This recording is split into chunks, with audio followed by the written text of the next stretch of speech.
за македонските работи со примариус доктор Јордан Пачков. Недела, 20 часот.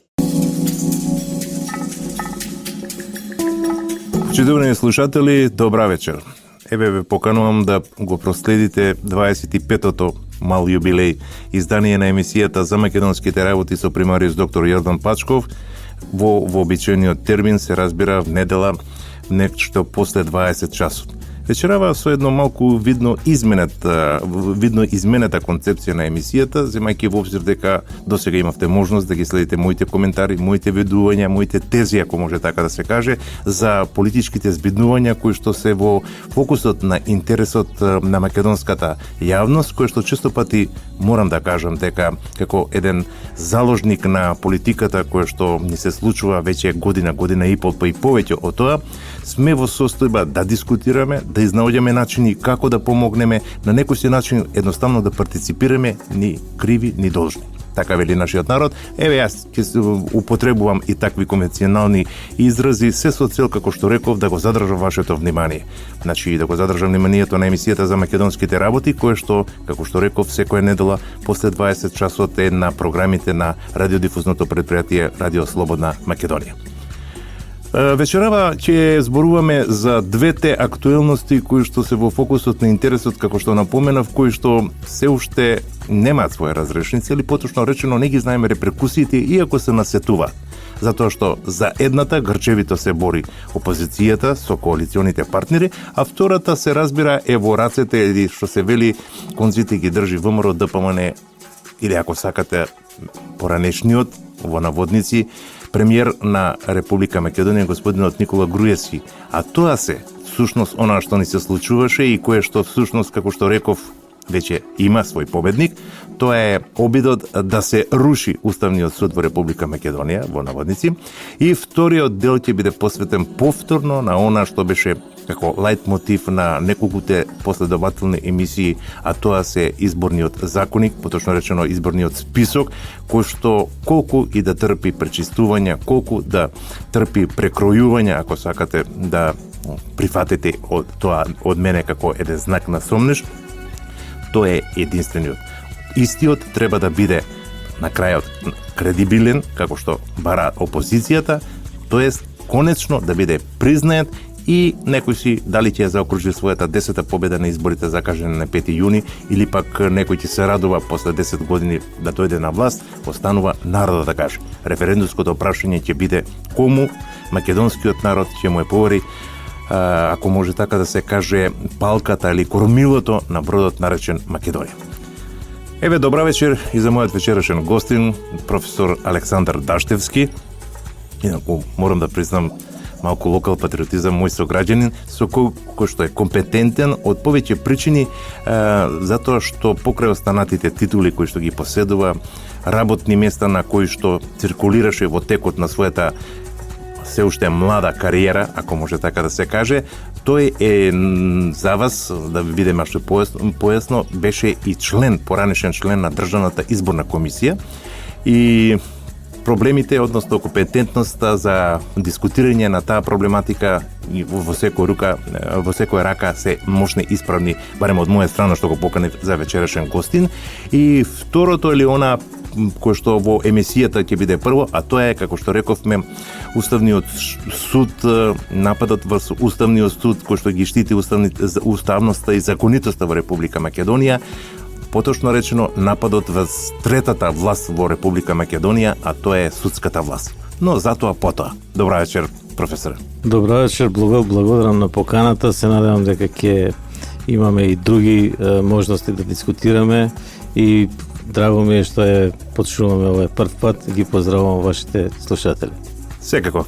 Ова е ако можеме со спортски жаргон да се изразиме, битка на ваше поле, на ваш терен, и се надевам дека моите скромни познавања токму од ова што се всушност значи пред се право и правната политика и спроведувањето и така натаму анализите, ве поканив се со цел да им појасниме на нашите гледачи некои работи кои што едноставно малку сум и противник на тоа што представува како некој си лајт мотив, како некоја тема на денот или така натаму на многу телевизиски медиуми, на многу радио дифузни предпријатија, на многу разговори, полемики, топ теми, како сакате да ги наречете, а во кои што суштината сепак народот го збунува. Поточно речено, што правиме со ова што се случува кога е во прашање Уставниот суд?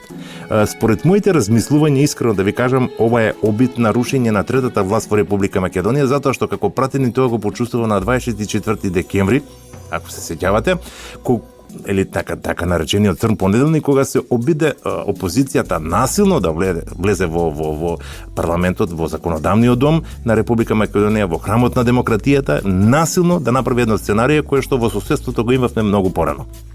Вториот напад, ако се сеќавате во мај месец, што се случуваше пред владата на Република Македонија, беше атакот, ништо друго него атакот на извршната власт.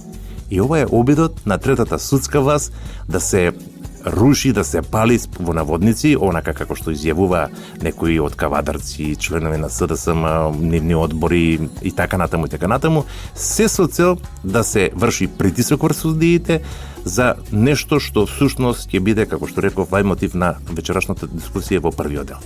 Повелете. Да, па јас би рекол тука дека веќе година и пол се занимавам со оваа проблематика. Во почетокот и мене ми беше тешко дури да сватам дека се работи за едно сценарио кое добар дел е планирано и однадвор, како што знаеме. Сега на сите им е јасно.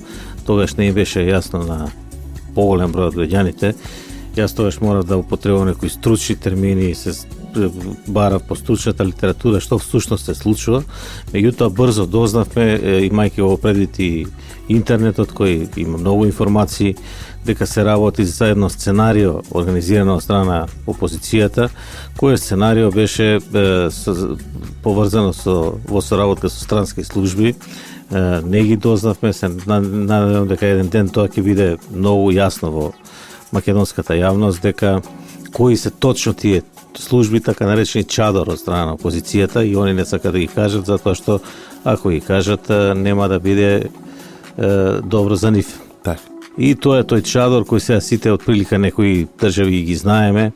Јас, например, бев критикуван во Собранието на Република Македонија и за тоа што сум зборел од првиот ден, зашто сум кажал ја дека се работи за странски служби, а знаеме дека тоа го гледавме видео на YouTube и на телевизија го имаше, каде што зборуваат тогашниот премиер на Република Македонија Никола Груевски, лидерот на опозиција Зоран Заев, и го прашува, ако не отстапите од владата, ќе објавиме снимки. Од кај се снимките? Од странски служби.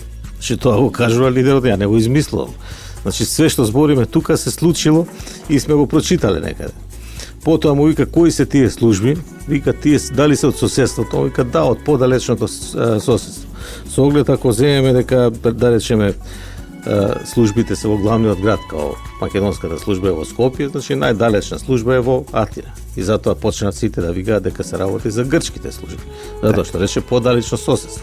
Може да он мислил со тоа на друга држава, што подоцна се покажа, меѓутоа рече странски служби, соработка, значи тоа е едно смислено сценарио за рушење на државата, без демократска борба, без преземање на власта на изборите, без добивање на власт со доверба на народот, туку со понасилен пат, со уцени, со закани, со прислушкувани разговори, кои сега гледаме неколку, до сега се ќутеа сите од овие што се прислушкувани, меѓутоа сега гледавме неколку луѓе и неколку што имаат разговори, рекоа дека не се тоа нивни разговори. Тврда дека не се. Тоа беше Латас, беше Ивона, беше уште неколку политичари, рекоа ова не е мој разговор. Значи, тоа подразбира дека тие се лепени, сечени, монтирани, тоа е лесно сега да се направи. Гледаме и од другата страна, Евеналса, тема има една емисија, како се вика, саботажа, каде што се лепи, се сечи и делува дека е тоа вистина. Така што тоа е многу потешко да се направи во видео материјал, отколку во аудио. Сега, тие што се во аудио, па не се веродостојни. Затоа што јасно се гледа ваму на сликата кај што се бара €1 за вицето, €1 за црквата, и тоа се гледа тука дека има и друга особа, некоја жена поминува, секретарка или што ли, овој што снима исто така сведок. Тоа е јасно дека е направено такво дело И сега тука слушам изјави, јас нели како правник по вокација, дека парите не се земени. Меѓутоа, ако го отворите кривичниот законник и го прочитате тоа дело, ќе видите дека и барањето е казнено. И обидот. Значи, не може сега да се манипулира јавноста дека не е казниво дел. Казниво и самиот обид за барање на мито, односно корупција. Така што тука постои тоа дело и тоа дело мислам ќе се доврши и покрај сите обиди да и тоа дело некако спадне во некоја рамка која ќе ги амнестира, односно слободи тие што ги направиле делата, како што беше пуч. Мислам за таква работа. Еве зашто американците не се откажат од гонењето на Асанж, зашто не се откажат од гонењето на Сноуден. Значи, доколку ги фатат, они би добиле најмалку по 30 години казна затвор. Тоа е веќе парадокс. Да, затоа што работеле против државата. Така. И тоа ми беше мене сега поентата овде. Значи, не смееме више ние како мрни интелектуалци или како интелектуалци, сега да не кажем не голем збор, да мислиме дека ете сега зашто ова, зашто она, ние цело време објаснуваме што значи избирачки список, што значат избори, што значат избирачки кутии, гласање и сите можни поимови од област на изборите.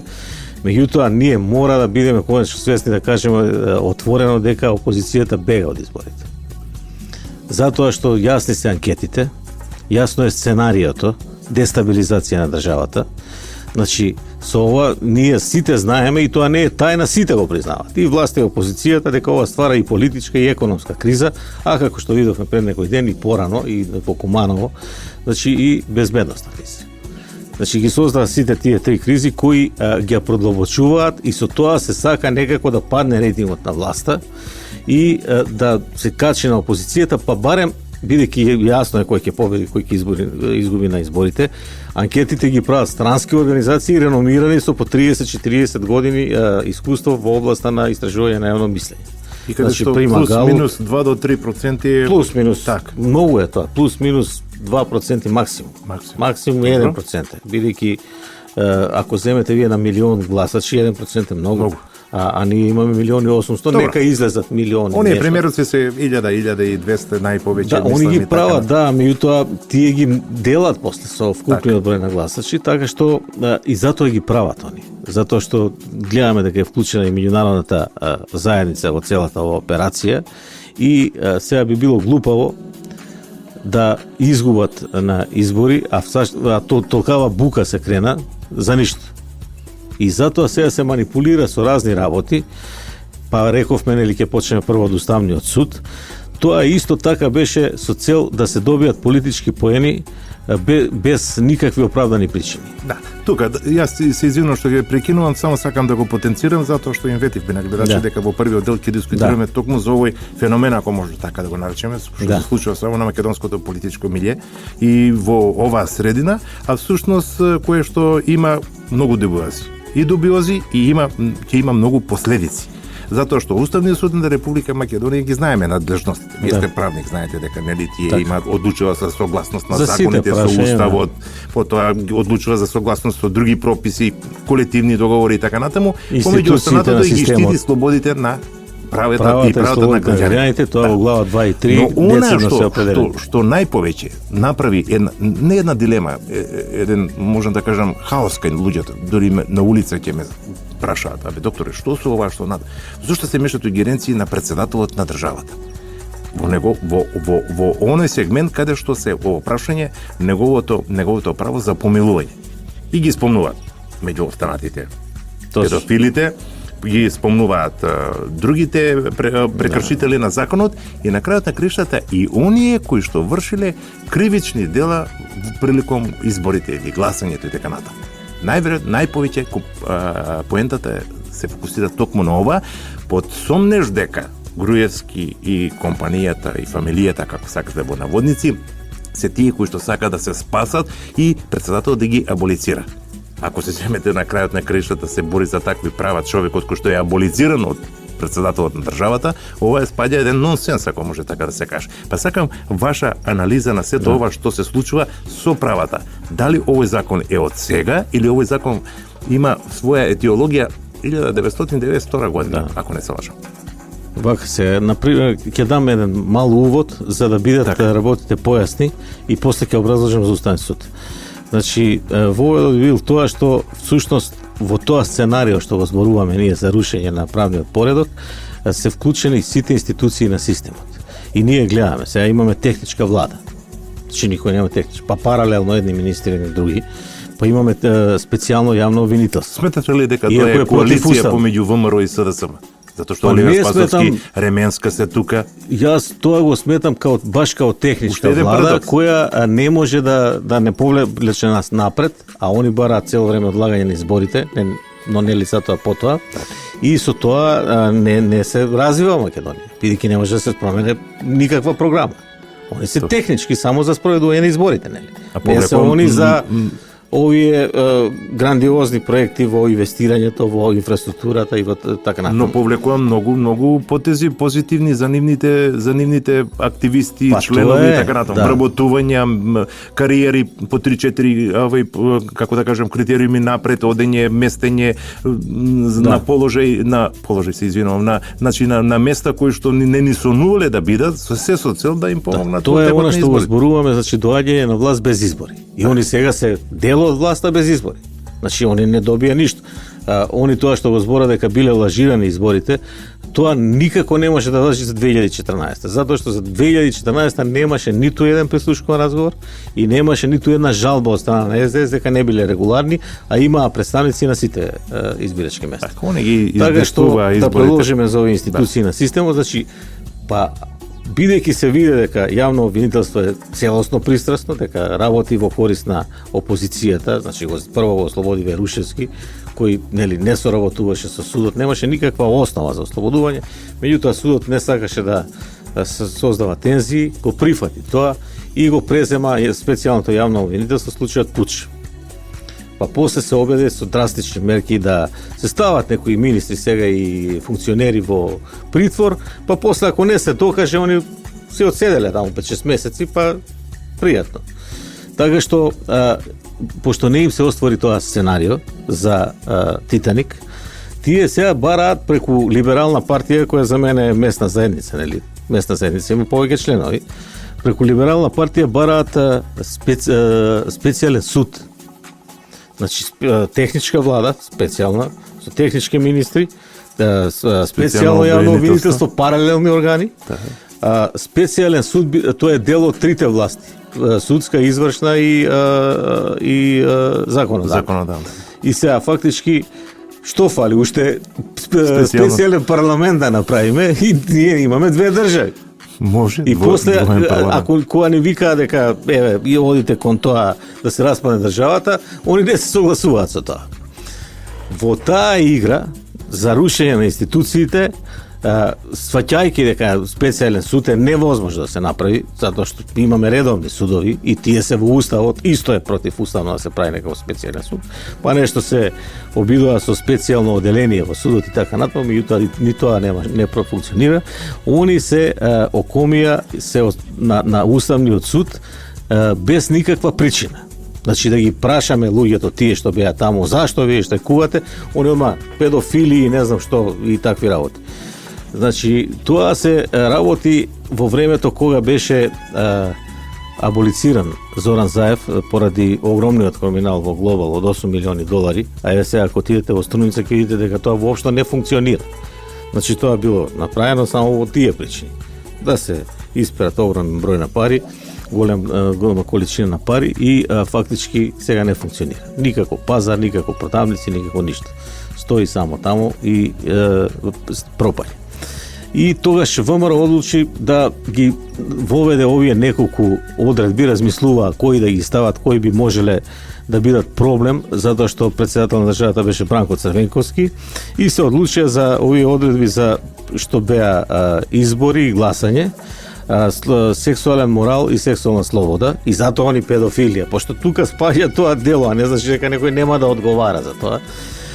Понатаму делата против меѓународно право и злосторство против човештвото против прекурзори, дроги и психотропни супстанции. Тие беа 4 групи на дела и ги ставаат тогаш и ние сега среќа не знам како се најде таа снимка од собрание и дека ќе ме подсетите, не знам, веројатно сте биле во состав со пратеничката Цветанка, како и беше презимето, не ми текнува. Она кажува, луѓе ако го Ивановска. Она вика, луѓе ако го изгласате ова, прв што ќе поднесе иницијатива до Уставниот суд ќе падне тоа, затоа што е против Устав. После тоа истото го објаснува, го образложува дека тоа представува мешање на законодавната власт во извршната, бидејќи нели е во рамките на претседателот и не дозволува Емилијан Станковиќ, овој како се вика пратеникот. Нели? И они објаснува дека прв што ќе поднесе, меѓутоа завршува тоа и никој од ДСМ не поднесува иницијатива за испитување на уставноста на тие одредби што ги предложи ВМРО, а видовме пред некој ден претседателот на ВМРО да помне, објасни дека они денеска стојат за тоа. Значи, ако во Уставниот суд има одредба каде што вика дека секој граѓанин на Република Македонија има право да поднесе уставна иницијатива за прашања кои се однесуваат од областа на Уставот. И тоа се случи. Ама сега тој бил адвокат на овој, па бил близок, не знам доколку бил. Има право. Значи тоа не е противзаконски. И си поднел човекот, дошол на дневен ред, не е битно, таму си знаат администрацијата како ги става предметите и се разговара за укинување на овие одредби затоа што се против уставни прво, а второ се спротивни на човековите слободи и права. Значи тоа за граѓаните ако сакат да видат попрецизно, ја не го понесов уставот сега за да не читаме тука, да си разговараме вака релаксирано. Во членот 54 и членот 84 во уставот многу добро се објаснува, а и членовите 8 и 9 ги образлагаат одредбите за човековите права. Значи сега да земеме, ќе дам еден пример многу силен. Збориме за психотропни супстанции, гледаме сега марихуаната веќе се легализира како лек, а може да се легализира и како некоја психотропна супстанција која не е многу опасна за некоја година. Маслото, да. И сега фактички за тоа човек не може да се помилува. Значи можеби он година дена е во затвор, не употребил, нема веќе потреба да конзумира марихуана, он не може да се амнестира. Некој што извршил двократно, трократно убиство, бидејќи таа глава за убиство не е во овие кривични дела кои се во законот за помилување, за измени и дополнување на законот, тој не може да се амнестира никогаш. А овој за кривично дело кое е смешно, не може да се амнестира. Значи тоа што сакаа да го пропагираат не им држи и уште една работа, значи тие сакаа да го представат тоа, не дека се укинува нешто што е противуставно, туку дека не може да се гони утре некој за изборни измами, за гласање, за кршење на кутии и така натаму, дека нема да може ни да се гони, дека педофилите ќе бидат ослободувани и така го представија као да е тоа така. Тоа не е така. Така што тоа е таа манипулација со граѓаните што се обиде опозицијата да ја направи, меѓутоа граѓаните свесни дека повторно се прави обид за рушење на системот, излегува и го спречија тоа. Тука предлагам да направиме една куса пауза, потоа ќе продолжиме на истата тема, само да заокружиме, значи зборуваме за еден закон за кој што они се од петни жили залагаат 2009 година во собранието. Да не се под изговор дека се врши дискриминација на председател, се укинуваат ингеренциите на председателот на државата. Да сега контра на тоа нешто сега ова права. Добро, тоа се како што рековме парадокси и апсурди во македонската политика. Почитувани тука како што реков ќе направиме куса пауза, потоа останете на фреквенцијата на Радио Слободна Македонија, повторно се враќаме во студиото. Еве после минутите определени за музика и за пропагандна програма, се враќаме повторно во студиото на Радио Слободна Македонија. Почитувани се потсетувања сите оние кои што подоцна се вклучите во следењето на емисијата за македонските работи. Дискутираме, правиме муабет, полемизираме, ако може така се каже, со вечерашниот наш гостин во емисијата, тоа е господинот или професорот Александар Даштевски. Александар Даштевски, кој што е и председател по најново сега председател на Државната комисија за дискриминација. Господин Даштевски, ја видовме ова работа. притисок што се однесува во врска со Уставниот суд. Но тоа е нешто што се одрази сосема спротивно, сосема од друга страна неочекувано од таборот на опозиционерите, ако можеме така да ги наречеме, кои што беа иницијатори на ваквото нешто, заедно со невладите организации, затоа што и меѓу самото членство не се пројави оној, како да кажем, бунтовнички нагон кој што тие го демонстрираа преку социјалните мрежи, преку настапите на медиумите и така натаму. Затоа што од друга страна Стече Јакимовски и Гром направи не контрапротести, него направи една граѓанска иницијатива која што сакаше да го заштити Уставниот суд или потрошно судиите без притисок да ја донесуваат на својата седница, да донесат одлуката која што всушност беше на шефот на државата да му се враќат ингеренциите од измените од 2009 година. Прво ние видовме што се случуваше претходно. И дека имаше закани дека ќе го запалат судот на Facebook профилот на организацијата на СДСМ во Кавадарци, па имаше претходно еден активист на ЛГБТ заедницата кој што претеше дека ќе ги фаќа за уши судиите и на клоци ќе ги избрка од ова. Значи тоа да се влезе во судот и да се малтретираат уставни судии, не знам во која држава е можно тоа и каде е тоа не е казниво, дека тоа не бил уставен суд, него како што каже, онда не го повторуваме како суд бил тоа. И фактички они тоа беа сериозни закани. Тоа не беше, ја имав впечаток дека човекот што го збореше тоа, активистот на ЛГБТ заедницата, во тој момент доживене тоа личи како еве вие сте покомпетентни како лекар, меѓутоа како нервен слон нешто. Така што од тоа се појави опасност да се навистина да се влезе внатре, да евентуално да се запали или да се влезе во судот па да не се излезе, а конечната идеја е да се докаже дека институциите на судски системот не функционираат. Од друга страна, Уставниот суд одлучува самостојно, независно и одлучува врз основа на уставот и законите, одлучува така како што мисли и за тоа сноси одговорност. Ако смета дека одлуката не е во согласно со законот, тој ќе си донесе таква одлука. Меѓутоа, ако смета, не може никој да му се меша. Ова беше прв пат во историјата на Македонија. Ние знаеме што се случуваше во време кога мора така да кажеме, под контрола, бидејќи поголем дел беа предложени од председателот на државата Бранко Црненковски, беа судиите на Уставниот суд. Значи на премиерот Никола Груевски во тоа време, бидејќи сега луѓето викаат зашто премиерот, сега нели е председател на партија, во тоа време премиер, му беа поништени неколку многу сериозни важни одлуки. Меѓу другите и за Скопје 2014 и други важни одлуки, Уставниот суд за инфраструктурни проекти, за буџет и така натаму, без кои владата не можеше да ги даде резултатите кои ги ветела на граѓаните и никој не помисли да оди да го руши Уставниот суд, да штрајкува пред Уставниот суд, да не ги признае одлуките на Уставниот суд. Туку ги прифаќа храбро и човечки. Ова е прв пат обид да се руши една институција, најсериозната институција во државата, Уставниот суд, да се руши од страна на една мала група во почетокот, а после нормално видовме кога се придружи СДСМ на протестите дека тој стои за таа група. Инаку прво се собираа 100-200 души таму под судот и тие се тие НГО активисти кои всушност би требало да градат некое цивилно општество, а не да заземаат страна. Да. И тие заземаат страна, а од друга страна не смееме да заборавиме на бегалската криза. Значи, некако случајно во тој момент, меѓутоа тоа е сумнително, се појави да илјадници бегалци преминат преку границата. Среќа што тоа вечер се врати председателот на државата од Египет и нареди војската да помогне во справувањето со бегалската криза, која веднаш за еден ден беше решена и тие беа вратени. Инаку ние гледавме колку беа исплашени селаните на тоа село во кое влегоа бегалците.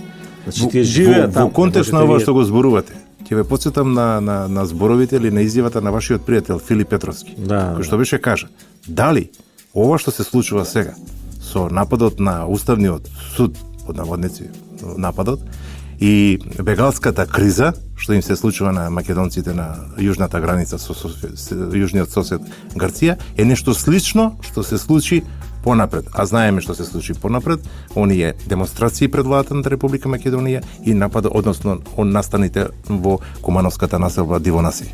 Па видовме ние вчера и официјални представници на Грција, поранешни министри така натаму признаа дека тоа било оркестрирано, договорено со опозицијата, да тие дури имале нели карти кои ги штампале во Грција, карти на арапски како да влезат по илегален пат во Тоа е инвазија. Македонија, да. Тоа суштост требаше да биде тоа инвазија. Точно. Тоа се првите 1000 кои успешно беа вратени, за другиот ден беа планирани други 2000, па повеќе, така што нема војска која ќе се справи со таква едно стампедо, да кажеме. Една маса на луѓе, ако влезеа 10.000, ние толку войска. Ајде да закружиме оваа тема која што започнеме Да, со едно закружиме, кусо прашање, на пример да кажеме за комисијата за помилување, која што е една од работните тела кои што си ги има претседателот на државата. Во штампа, во печатот прочитав или спекулации и така натаму дека со ова што го бараат се укинува работата на таа комисија. Али колку што знам, оваа комисија не е формирана сега и за такви услуги. Тоа е формирано многу понапред. Тоа е многу понапред. Да. Какви се вашите сознанија? Моите сознанија се дека таа материја, како ќе тече постапката за регулирање на помилувањето, е решена во членот 1А од законот за помилување. Тоа не е изменен тој член, тој си постои и сега тој член не се менува ни со оваа одлука на Уставниот суд. Така што ќе се постапува според тој член кој веќе постои. Нема тука дилеми. Ќе си се постапува на тој начин. Укинате членот 5А кој ги се работеше за таа комисија, што значи мешање во ингеренциите на претседател. Значи ако му се даваат некои овластувања, треба да му се дадат, а не да му се ограничуваат со друга одредба. И значи укинати се само овие одредби за тие кривични дела, таа одредба и одредбата од членот 5 каде што во ингеренциите на претседател се меша и друго тело што не е добро. Така што постапката ќе се тече по законот како што беше до сега. Тоа е едно друго што би сакал да кажам затоа што е во контекст на ова што го зборуваме. Значи сите постапки против изборите и гласањето, против сите неправилности, сите кривични дела кои се предвидени во кривичниот законник, ќе си течат. Тоа не мора да значи дека сега он све живо ќе помилува цела држава, како што сака некој да го представи. Така. И ќе си одговарат, ќе си добијат казни, ќе си одговараат за тоа, да зависи што ќе биде казната, дали ќе помилува некој и кој ќе помилува, тоа он ќе одлучи, меѓутоа тоа не оди така масовно како они што сакаат да го представат.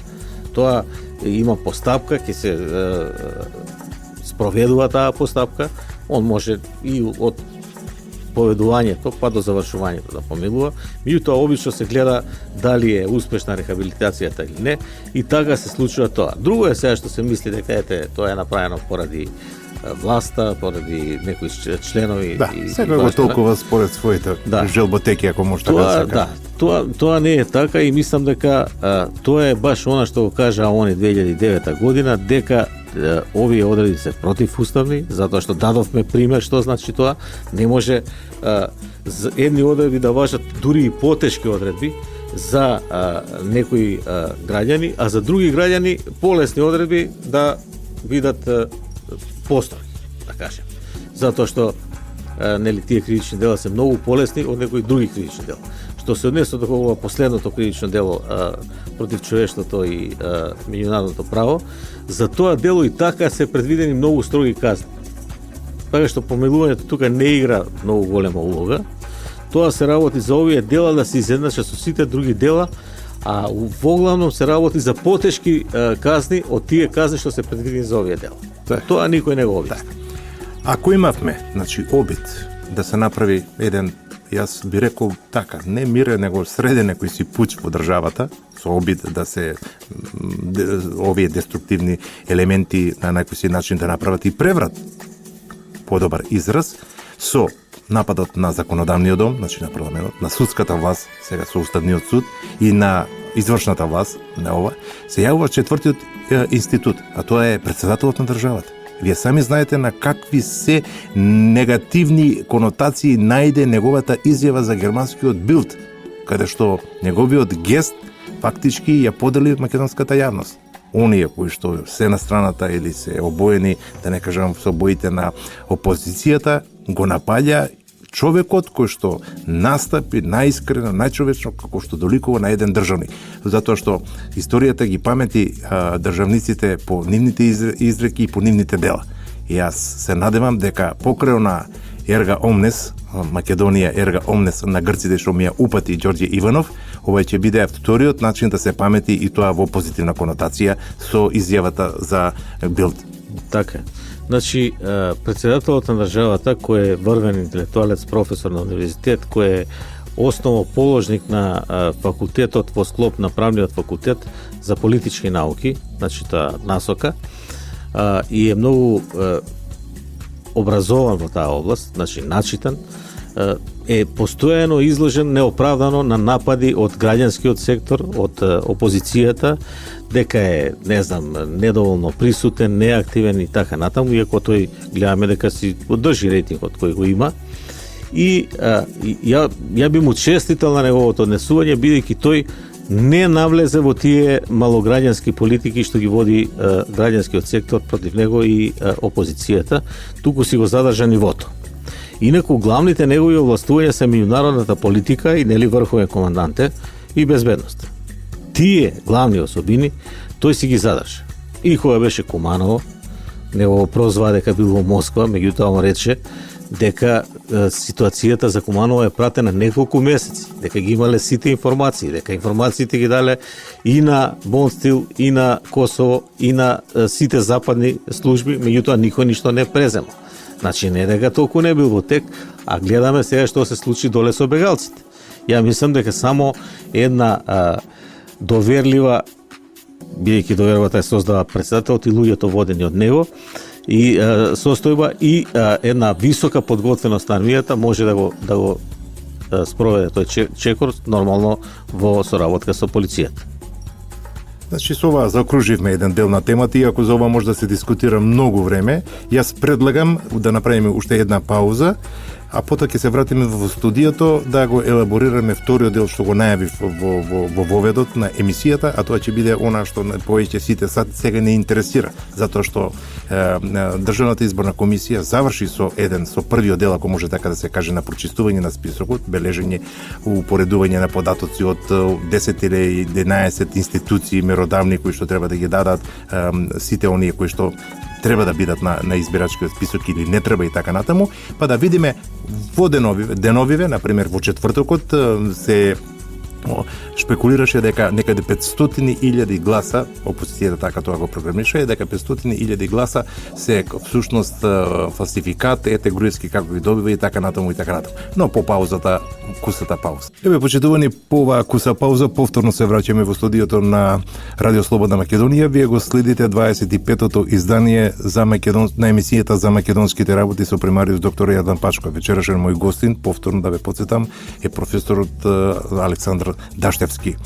Професоре, јас ве прекинав, имавте уште една мисла која што има допирни точки со она претходното што го зборувавме, ви давам можност да се доискажете, а потоа ќе преминеме на оно што го ветив, а тоа е избирачкиот список. Па ја би сакал да кажам само неколку збора за да можеме да го фатиме и прашањето за избирачкиот список за председателот на државата. Значи, по повод емисијата на Телма, во која учествуваат Џабир Дерала и Ивица Боцевски, советник на председателот, каде што Џабир Дерала, кој би требало да биде граѓански сектор и да не се меша во политика, на најбезобразен начин го нападна председателот на државата, и Ивица Боцевски не му остана должен, му одговори соодветно дека додека тој зима неколку илјади евра дневно за своите активности и работи на рушење на државата, он работел како наставник, па му било многу тешко и го замолува ако сака да се сменат, да види како е со наставничка плата, а како е со зимање на неколку 500.000 евра, вика дека земал за 2-3 години од фондовите тие што се за такви работи за граѓанско општество. И него го има во една емисија на Рон Пол, тоа е американски професор кој разговара со еден сенатор, каде што сенаторот вика дека главни за рушење на уставниот поредок во Република Македонија е цивилната организација, односно граѓанската организација Цивил, која што ја предводи Џабир Дерала и која е главна во спроведувањето на државниот удар и во рушењето на државата. Значи тоа е тој Џабир Дерала, мора македонската јавност да свати со кого се има работа. Не може тие луѓе веќе да се представуваат као граѓански сектор, бидејќи веќе се прочитани и сите знаат дека тие работат на всушност разнебитување на државата, а не на правење на цивилно општество, и редно е веќе да се створи вистинско цивилно општество, а не вакво како што тој го прави. Ја дури бев и фрапиран дека во Македонија обстојуваат, работат, како сакате да ги наречем, и што ти знам, преку 70 некаде невладини под плаштот на декларирање дека се невладини организации во интерес на државата, а меѓу нив сигурно дека не само цивил, него и другите некои невладини организации се под знак прашање на сомнителност. Но тоа ќе го ставиме за некоја друга тема.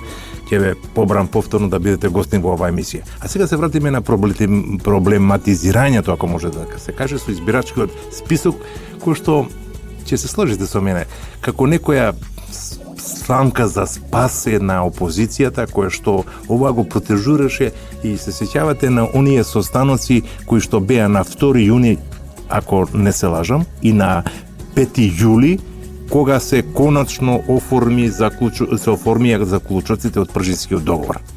И тогаш спорни две работи, кои што беа камен на сопнување помеѓу двата македонски блока, представници од ВМРО, ДПМН и СДСМ, беше токму избирачкиот список, неговото прочистување и законот за медиуми. Законот за медиуми ќе го ставиме на страна. Ова ме интересира, затоа што Државната изборна комисија, која што за председател постојано наназад со години има свој представник од своите политички редови, значи СДСМ го има во овој случај Чичаковски, истапи, или поточно речено, и даде изјаве во четвртокот да не се шпекулира со наодите. Тој список кој што е поставен на избирачкиот список, може да се најде и преку интернет и така натакум, достапен до секого, не е конечен. Значи не може да се смета дека е конечен. Тоа е една слободна верзија која што допрва со теренската проверка ќе докаже колку лица, колку избирачи ќе содржи тој список, на кој избирачко место ќе се најдат, и со едно кликнување или впишување на матичниот број, секој ќе си го знае своето место. Вашите согледувања за овие шпекулации од проста причина што тие ги издействува, опозицијата ги издействува на мускули новите вонредни четврти парламентарни избори, поради тоа, затоа што мислеле дека да е направен криминал со избирачкиот список. Македонија, која е таа со 2 милиони жители, да има 1.700.000 избирачи и така натаму и така натаму. Како е вашиот став? Па јас повторно ќе се навратам, нели, за да станат работите појасни, како на почетокот, повторно ќе се навратам на Пржинскиот договор.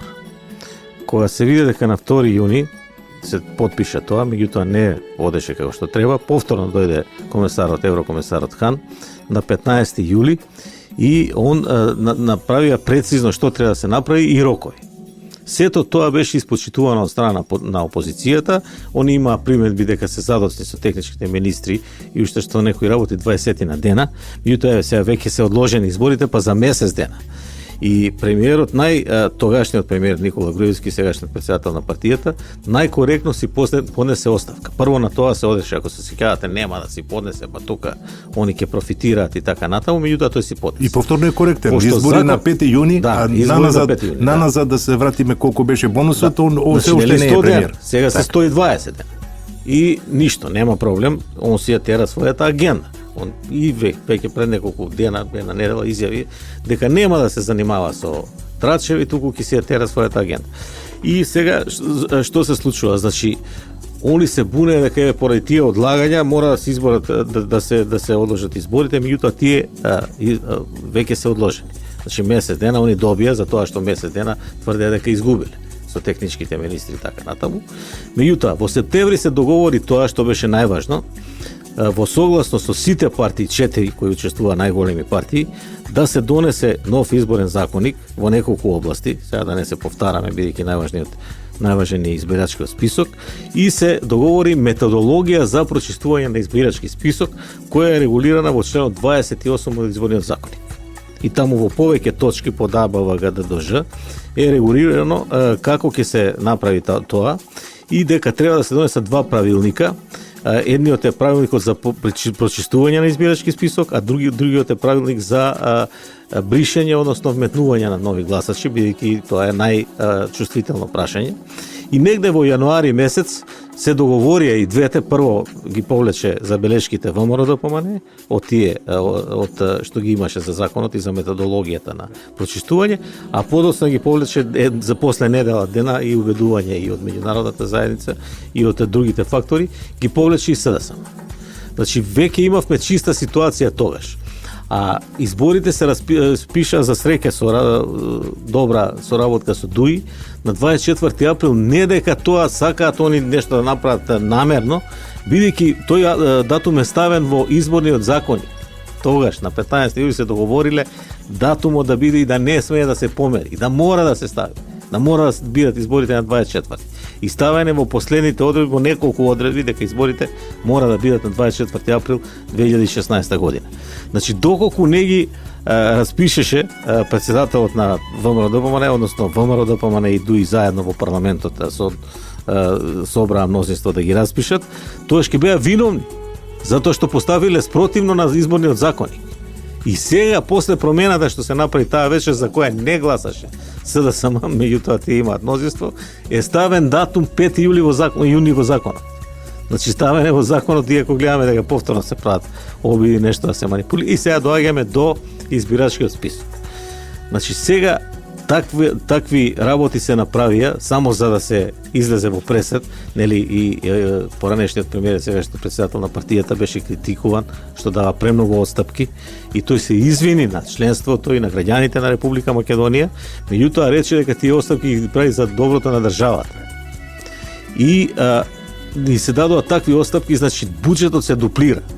Ја како член на ДИК сум можел да кажам дека ни било тесно, меѓутоа добар бил буџетот, 4 милиони беше тогаш евра, а сега 8 милиони евра само заради прочистување и тие методологии на избирачкиот список, плюс тоа има 50 државни возила кои ќе служат за тие проверки на терен, не знам колку луѓе, човечки кадар и плюс експерти во IT технологија за проверување, вкрстување на податоците од 10 служби.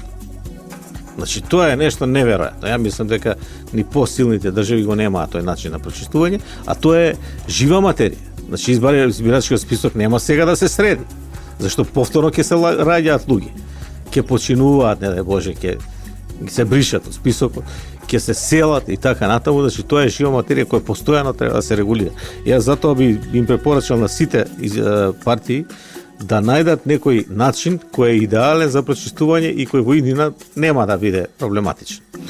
Сега што е? Сега повторно сега се повикуваат граѓаните затоа што излезе тој, како што кажате, груп список. Тоа беше само за да тие граѓани кои што ќе се најдат таму, а смениле адреса или некои нивни комши, дека и за прв пат во историјата се појави можност и да се реагира за други луѓе. Значи, јас ако знам дека некој се оцелил, можам да пријавам, овој се оцели, пријавувам и сменете мој адресот. И таа можност се даде. Сега се дојде до тоа да се злоупотреби од опозицијата, да се бара, да кажеме, народна длака во јајцето и да се пријавуваат случаи кои што се нелогични.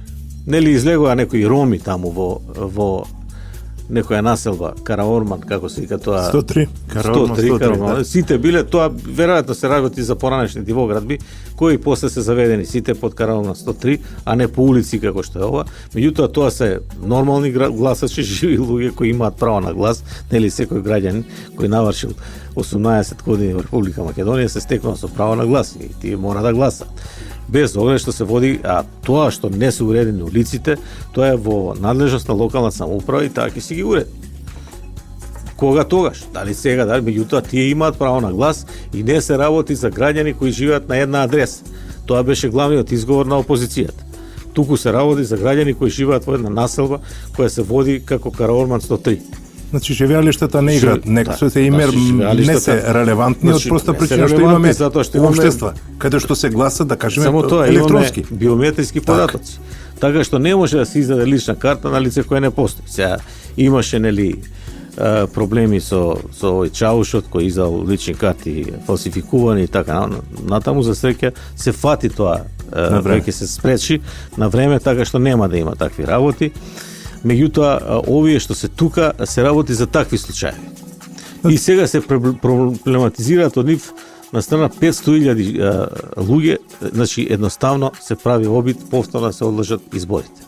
Она што ни го кажува, а се уште не е официјално, треба да стане веројатно за ден-два ќе стане тоа официјално, Државната изборна комисија која работи со огромен број на експерти во IT технологија. Членовите се друго, они се занимаваат со право. Има еден експерт кој го предлага Америчката амбасада од ИФЕС, од Вашингтон, тоа е Светска организација за изборите, кој е извонреден експерт и го права тоа да биде нешто идеално. Значи, идеален избирачки список и викаат неофицијално за сега, ќе стане официјално, дека се работи, нели прво рекоа 90.000 гласа, оние што се оцелиле, диаспората, викаа дека 90% од нив се албанци, 10% се македонци, сега се, всушност, со прочистувањето доаѓа до една бројка на 75.000 гласачи, кои се оцелени, наши гласачи, меѓутоа оцелени во странства не пријавили. Значи, ќе мора да правиме попис? Па, тоа е веќе, што викате, во друга прилика, меѓутоа сакам да кажам, ако од тие 90%, 10% се македонци, значи тоа се веќе 66.000. Тоа е една минимална бројка на 2 милиона и кусор, 2 милиона и 400.000 гласачи, која е оцелена, не е дека не е во ред тоа. Е оцелена. А знаеме какви манипулации се правеа со пратеничката, например, Даниела Рангелова, која, да кажеме, и најдоа двојничка и таа имаше доблест, отиде таму, се спои со не, се виде дека се работи за манипулација, исто и со пратениците Павле Саздов и Стеванаджије. Значи, они излего и рекоа дека нивните адреси нема. Значи, се тоа обиди за одложување на изборите, што уште повеќе го спушта и така нискиот рейтинг. Значи, не свати опозицијата дека не треба да се занимава со тие работи, туку треба да се занимава со работа на терен. И сега само како за крај, значи, гледаме една друга работа повторно. Ќе почнат на терен со по 3/4 околу нив, ќе одат 2-3 дена и после повторно прекинуваат, измислуваат афери, измислуваат демонстрации, насилни протести пред Уставен суд, пред влада и така натаму. Значи, се занимаваат со се, само не со тоа што треба. Ни престои интересна пролет, ако може така да се каже, но во секој случај ќе се надеваме дека на 5 јуни конечно ќе има избори во Република Македонија, а после мислам дека ќе биде многу полесно. Професоре, јас дозволете ми од името на редакцијата и од моје лично име да ви се заблагодарам за вчерашното присуство, дебатирање, како што реков во емисијата, и со право да го задржам, и со надеж да го задржам правото дека и во некоја друга прилика за некоја зашто да не, интересна тема, а ќе ги има сигурно напретек, да подискутираме на ваков начин, да бидеме поблиски и со оние кои што не слушаат и со оние кои што можеби се на наша бранова должина, ако не се нека го променат каналот, така велиме ние. Почитувани, тоа беше се што ви подготвиме за 25-тото издание на емисијата за македонските работи со примариус доктор Јордан Пачков, и во се разбира во продукција на Радио Слободна Македонија, на Трговското радиодифузно друштво. Ја слушавте емисијата за македонските работи. Денеска е 20 март 2016 година. Се слушаме идната недела, се разбира, во истиот термин, некаде после 20 часот. Пријатно и довидување. За македонските работи со примариус доктор Јордан Пачков. Недела, 20 часот.